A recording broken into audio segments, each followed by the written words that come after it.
আমি আছি এশিয়া মহাদেশের সব থেকে সুন্দর শহরে, কিন্তু আমরা কখনো কি ভেবে দেখেছি এই সুন্দর শহর গড়ার পিছনে কার অবদান সব থেকে বেশি?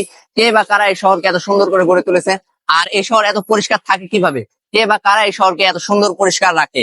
চলুন আজকের ভিডিওতে। আমি আব্দুর রহমান, আশা করছি আপনারা সকলে ভালো আছেন।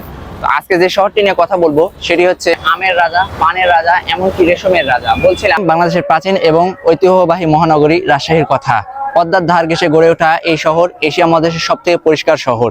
যে এই শহরটি যেমন পরিষ্কার, এই শহরের মানুষগুলো ঠিক তেমনই পরিষ্কার, অতিথি পরায়ণ এবং সরল মনের অধিকারী। সব মিলিয়ে এই শহর এত সুন্দর। যে শহরের নাম শুনলেই সৌন্দর্যের দৃশ্য ভেসে ওঠে, যে শহরকে ডাকা হয় ক্লিন সিটি, শিক্ষানগরী, সিল্ক সিটি, আলো শহর, এরকম আরো নানা নামে। হাজার বছরের বিভিন্ন ঐতিহাসিক স্থাপনা রয়েছে এইখানে। প্রশস্ত রাস্তা, আলোকবাতি আর সবুজে ঘেরা এই শহর। যদি বলি কে এই শহরকে এত সুন্দর করে সাজিয়ে তুলেছেন, তাহলে আমরা এক কথায় উত্তরটি বলে দিতে পারি Rashid city mayor ASM Khairuzzaman Liton sir. সরকারি অর্থায়ন এবং তার দেশপ্রেমে গড়ে উঠেছে এই শহর। সম্রাট শাহজাহান যেমন তাজমহল বানিয়েছিলেন, ঠিক তেমনই রাশিদ সিটি মেয়র আমাদের জন্য এই শহরকে সুন্দর করে গড়ে তুলেছেন এবং আমরা রাজশাহীবাসীরা তাকে এই শহর গড়ে তুলতে সহযোগিতা করেছি। কিন্তু আমরা বাদেও একদল লোক এই শহরকে সুন্দর এবং পরিচ্ছন্ন রাখার জন্য অক্লান্ত পরিশ্রম করে যায়।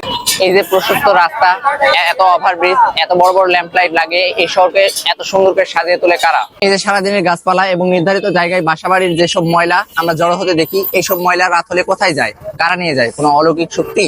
না, যারা নিয়ে যায় তারা হচ্ছে পরিচ্ছন্নতা। কিন্তু আমরা তাদের প্রাপ্য সম্মানটুকু দিতে জানি না। আমরা তাদের অনেকে ময়লা আলা বা ভাঙড়ি আলা বিভিন্ন নামে ডেকে থাকি, কিন্তু আমরা তাদের সম্মানের সহিত পরিচ্ছন্নতা কর্মী, মামা, আঙ্কেল বলেও ডাকতে পারি।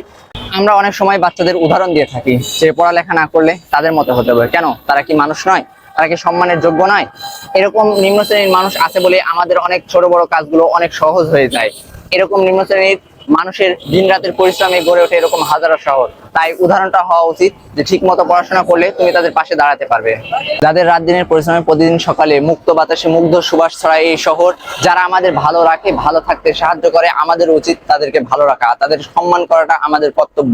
আর নিজের শহরকে সুন্দর এবং পরিষ্কার করে গড়ে তুলতে হলে চাইলে নিজেকে আগে সুনাগরিক হতে হবে, তবে এরকম একটি সুন্দর শহর গড়ে তোলা যাবে। এই শহরের মতো বাকি শহর সেই দিন হবে যেদিন আপনি সুনাগরিক হবেন এবং রাশিদ সিটি মেয়রের মতো একজন মেয়র পাবেন। আজকে এ পর্যন্তই, সবাই ভালো থাকবেন, দেখা হবে পরবর্তী কোনো ভিডিওতে। আল্লাহ হাফেজ।